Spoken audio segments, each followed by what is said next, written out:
Hola, buenas. De nuevo soy yo, Carlos Cochiza. Vamos a hacer unos videos que van a hablar sobre el punto 2.3 del programa, los mercados de bienes y financieros y el modelo ISLM, análisis conjunto de las relaciones IS, ILM y multiplicadores. Principalmente nosotros vamos a ver en este conjunto de videos el modelo IS, que es el modelo inversión ahorro, como sus letras lo indican, y vamos a empezar viendo principalmente cuestiones relacionadas a la inversión. Vamos a empezar viendo qué es la inversión. Sabemos que, porque ya lo habíamos visto en filminas anteriores, que la inversión es el gasto dedicado a incrementar o mantener el stock de capital de una economía. A ese concepto nosotros podemos dividirlo en dos. A la inversión fija, es decir, a la inversión en edificios, en fierros, en máquinas, a la inversión fija y a la inversión en existencias o en mercadería en almacén o en variación de existencia en stock de bienes y servicios terminados o en proceso.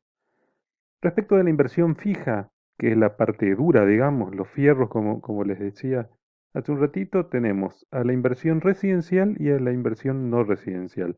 La inversión residencial, por supuesto, hace referencia, como su nombre le indica, a edificios. Y la inversión no residencial, propiamente dicha, hace referencia a las maquinarias y a los equipos, no a los edificios, sino a las maquinarias y equipos que se utilizan para producir otros bienes y servicios. Acuérdense que la característica de la inversión es un conjunto de bienes que se utiliza para la producción de otros bienes. Y por último, la inversión en stock o en existencia hace referencia a aquellas bienes en proceso o bienes terminados que se encuentran almacenados y no son vendidos o consumidos en el periodo.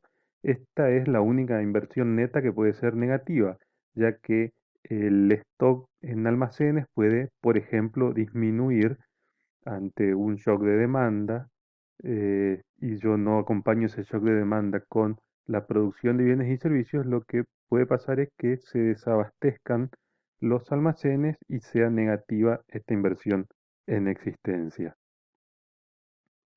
¿Cuáles son los factores que determinan o de qué depende la inversión de una economía? Bien, depende de algunos factores económicos o endógenos, o sea, que lo explica nuestro modelo, o de algunos factores no económicos. Nosotros acá vamos a ver algunos de ellos con un poquito más de detalle, principalmente los económicos, ¿no es cierto? ¿Cuáles son estos factores? ¿De qué piensa el inversor que va a pasar en el futuro? Es decir, ¿de qué expectativas tiene? Respecto de cuestiones económicas, como también vemos del otro lado, digamos, de la parte no económica, las expectativas respecto de variables no económicas. Pero volviendo a lo económico, de las expectativas del ingreso, del actual y del futuro, por supuesto, de qué espero que pase en el futuro, de las condiciones de financiamiento, de los costos de financiamiento, del mercado en el cual me encuentro operando, ya sea para la venta de mi producto o para la compra de mis bienes de inversión, de la tecnología disponible hoy o disponible en el futuro, de lo que yo espero que va a pasar con la tecnología, de nuevo expectativas. ¿Cuál es el grado de innovación tecnológica, de nuevo, que tiene mi proyecto de inversión o que espero se materialice en un futuro? De la política pública, fiscal, monetaria, cambiaria, arancelaria, es decir, de cuáles son las reglas de juego en el marco del cual yo voy a desarrollar mi proyecto de inversión. Y de la estabilidad económica, qué le pasa a los precios, qué le pasa a las instituciones, qué le pasa a las reglas de juego de la economía donde se van a desarrollar las inversiones.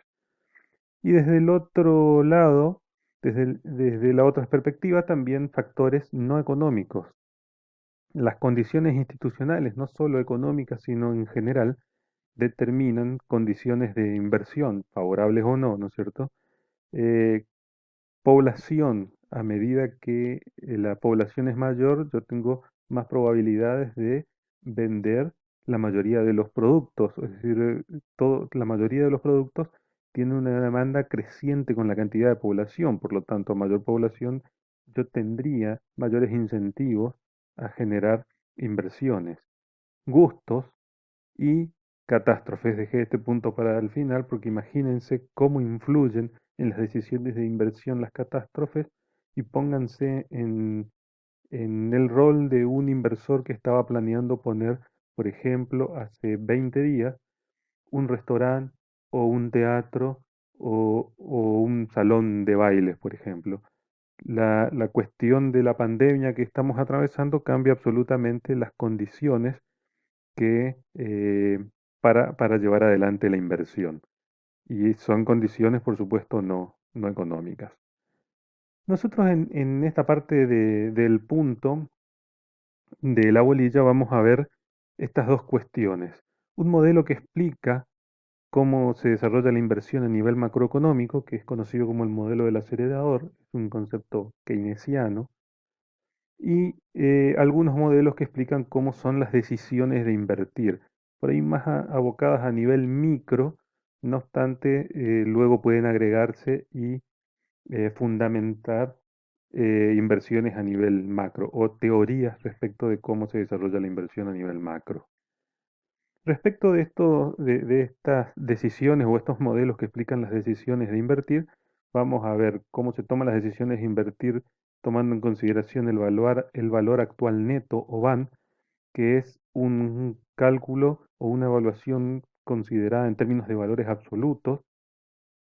Y como contraposición a eso vamos a ver la evaluación a partir de la eficacia marginal del capital, que es básicamente el mismo análisis que el VAN, o un análisis en el mismo contexto que el VAN, pero donde se evalúa más que en valores absolutos en términos de una tasa de rentabilidad que genera la inversión. Ya lo vamos a ir viendo con detalle a esto. Y por último vamos a ver un indicador por ahí más relacionado en términos bursátiles, denominado como Q de Tobin. Bien, comencemos entonces con el modelo del acelerador. El modelo del acelerador es un modelo macro que explica cómo se comporta la inversión en una economía, bajo el siguiente supuesto.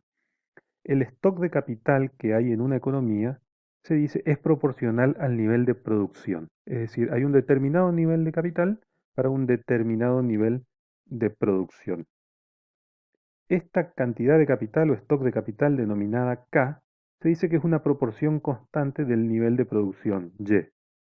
K chiquita por Y es igual a K grande, que es el stock de capital. Y se dice que esta K chiquita es constante, por lo tanto, K chiquita podemos expresarla como K grande dividido Y. Esta es la razón de capital que hay en términos del producto. Bien, por otro lado, nosotros vamos a decir que la inversión de una economía, el flujo de inversión, recuerden que la inversión es una variable de flujo, nos muestra cómo varía el stock de capital entre dos periodos determinados. Es decir, la inversión no es más que la variación del stock de capital. El flujo muestra la variación del stock.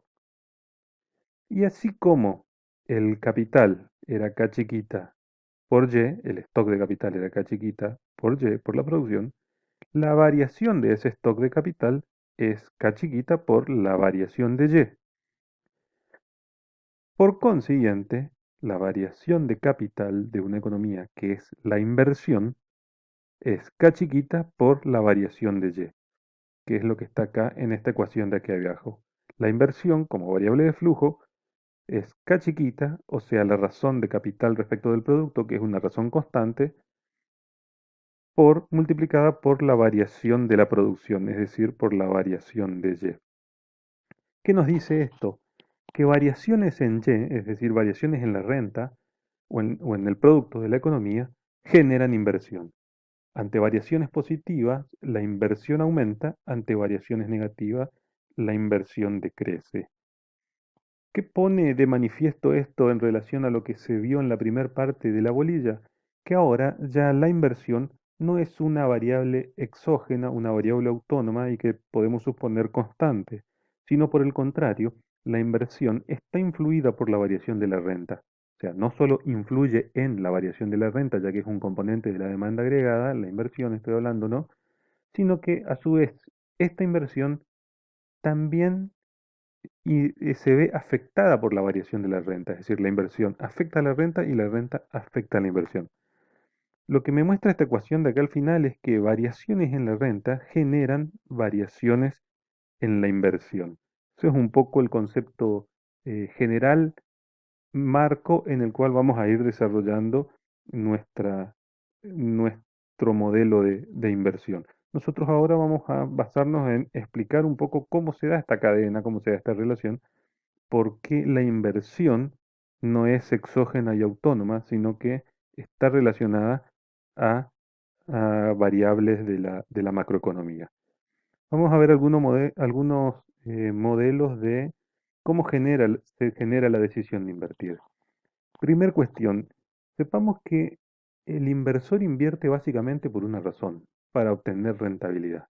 El objetivo de la inversión es tener rentabilidad, es decir, al final de la inversión, la idea es que el inversor sea alguien más rico que al inicio de la inversión, o sea, que haya una ganancia de riqueza en ese periodo de tiempo. Básicamente en eso consiste obtener ganancia, obtener rentabilidad. ¿De qué va a depender esa obtención de ganancia o de rentabilidad? Básicamente va a depender de que yo invierta para producir un producto que venda y genere ingresos. Es decir, que a mayores ventas, mayores rentabilidades, por lo tanto, más incentivo a la inversión. Por otro lado, la inversión va a depender del capital que yo voy a invertir, o mejor dicho, la rentabilidad va a depender del nivel de capital que yo arriesgue para llevar adelante la inversión. Vamos a suponer que un proyecto de inversión genera un ingreso al final del periodo, un proyecto de un periodo me genera un ingreso al final de 100 pesos. Bien, ahora, ese proyecto que genera una ganancia, por así decirlo, o un ingreso neto de 100 pesos, eh, puede ser el resultado de una inversión de 90 pesos, por lo que yo gané 10 pesos sobre 90, o puede ser el resultado de una inversión de 2 pesos, por lo que yo gané 100 pesos sobre 2 pesos, o mejor dicho, 98 pesos sobre 2 pesos. Es decir, cuando menor, dada una misma cantidad de ingreso al final del periodo, cuanto menor sea la inversión inicial, más rentable es la inversión. Si yo invierto poquito para ganar 100 pesos, es más rentable que si invierto mucho para ganar 100 pesos. Esta relación entre capital invertido y renta generada está relacionada a incentivar o no la inversión, al igual que las ventas. Bien, vamos a ver algunas herramientas relacionadas a esta decisión de invertir y respecto de cómo tomar esta decisión de invertir. Vamos a empezar hablando de los tipos de interés, reales y nominales. ¿Saben ustedes que el tipo de interés o la tasa de interés es el precio que tiene el factor capital, es decir, el precio que tiene el capital con el cual voy a realizar la inversión? Y esta tasa de interés hay dos formas de medirla. La tasa de interés en términos nominales, es decir, expresada en moneda, en plata, y la tasa de interés real, es decir, expresada en bienes. Cuando yo expreso la tasa de interés en términos de bienes, es decir, cuando utilizo la tasa de interés real, hay en ese ejercicio está involucrado el precio de los bienes. Y por lo tanto, en un ejercicio de inversión que transcurre a lo largo de un periodo de tiempo, el precio de los bienes puede cambiar.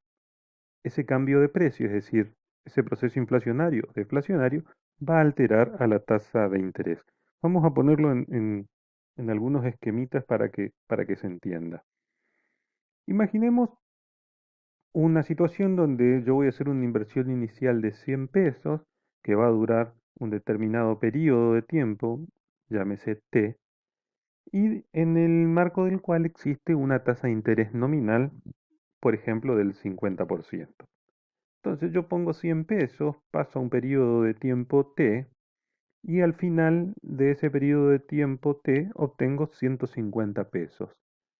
Quiere decir que yo tuve una inversión de 100 pesos, retiré 150 y la tasa de interés, aquí no se ve, pero es 50%, aquí se cortó el esquema del grabador, vamos a ver si lo puedo correr ahí un poquito mejor.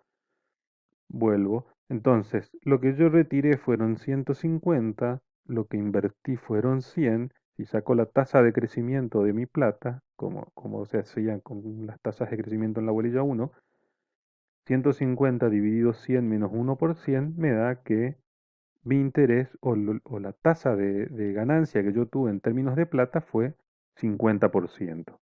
Tal cual como decía el supuesto, ¿no? 50% de tasa de interés. Esa tasa es una tasa de interés nominal, medido en términos de plata, de dinero. Ahora, vamos a suponer que en esta economía en la cual estoy haciendo el ejercicio, los bienes que existen son caramelos. Existen caramelos en la economía, donde el precio del caramelo al inicio de la inversión es de 1 peso y transcurrido el periodo T, es decir, al terminar la inversión, el precio del caramelo sigue siendo 1 peso. Entonces, si yo miro a la inversión en términos de caramelos, es decir, en términos de bienes, tengo que puse en mi proyecto de inversión 100 caramelos al inicio, pasó un determinado tiempo T y recuperé 150 caramelos. ¿Por qué? Porque los caramelos valían 1 peso y yo tenía 100 pesos, por lo tanto puse 100 caramelos y cuando recuperé la plata saqué 150 pesos y lo pude transformar en 150 caramelos. Medido en términos de caramelos, ¿cuál es mi tasa de interés? 50%.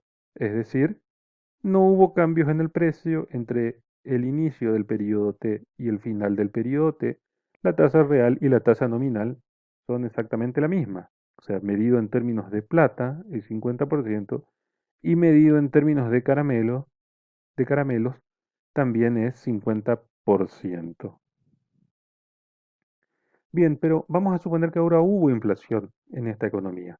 Los caramelos al inicio de- del proyecto de inversión, es decir, al inicio de T, valían 1 peso, pero al final aumentaron y valen 1,20. Es decir, al final de la, inver- de la- del- a lo largo del tiempo de inversión hubo inflación. Los caramelos pasaron de valer 1 peso a valer 1,20. En términos de plata, la situación es la misma. Puse 100, saqué 150 pesos, tuve una tasa nominal de 50%. Pero veamos en términos de bienes qué pasó en términos de caramelos. Cuando realicé la inversión, cuando hundí el dinero, yo puse a disposición del proyecto de inversión el equivalente a 100 caramelos. Pero al terminar el periodo, yo recuperé 150 pesos. Si lo transformo a caramelos, con 150 pesos, si el caramelo sale 1,20, yo puedo comprar 125 caramelos. Es decir, en términos de caramelos, la rentabilidad de mi proyecto fue 125 dividido 100 menos 1%, esto es 25%. Fíjense que como hubo cambio de precios en el periodo T, o sea, en el periodo de la inversión, la tasa nominal, medida en términos de plata, es distinta a la tasa real medida en términos de caramelos. Las tasas son distintas, nominal y real. Nominal que mide plata, real que mide bienes o caramelos. En términos de dinero, la inversión rindió el 50% y en términos de caramelos, la inversión rindió un 25%. Esto llevado a fórmulas es de la siguiente forma. Ustedes en el práctico lo van a desarrollar con un poquito más de ejercicios y detalles, pero la idea es que se entienda conceptualmente aquí. La tasa real, es decir, aquella que mide caramelos medida en términos de bienes, la tasa real es 1 más la tasa nominal de interés, por supuesto, ¿no? Sobre 1 más la tasa de inflación esperada. ¿Por qué inflación esperada? Porque es una inflación en el futuro. Yo todavía no sé cuánto va a ser la inflación. Menos 1. Es decir, 1 más el interés nominal dividido 1 más la inflación esperada. Y esto menos 1. Esa es la tasa real de interés. Cuando las tasas son bajas, tanto tasas de interés nominales como tasas de inflación, cuando las tasas son bajas, se puede aplicar esta fórmula que no es exacta, pero es aproximada y sirve para un cálculo rápido. ¿Cuánto rinde la inversión en términos de caramelo y rinde lo que rinde nominalmente, es decir, en términos de plata, menos lo que pierdo en términos de inflación. Es decir, la tasa real de interés es igual a la tasa nominal menos la inflación. Repito, esto es cuando son bajas las tasas. Van a hacer unos ejercicios prácticos ustedes en esta bolilla donde se van a dar cuenta que a tasas bajas esta relación aproxima a esta fórmula. No obstante, cuando las tasas de interés o de inflación son altas, esto pierde total concordancia con la verdadera fórmula o la fórmula exacta que es la de aquí arriba.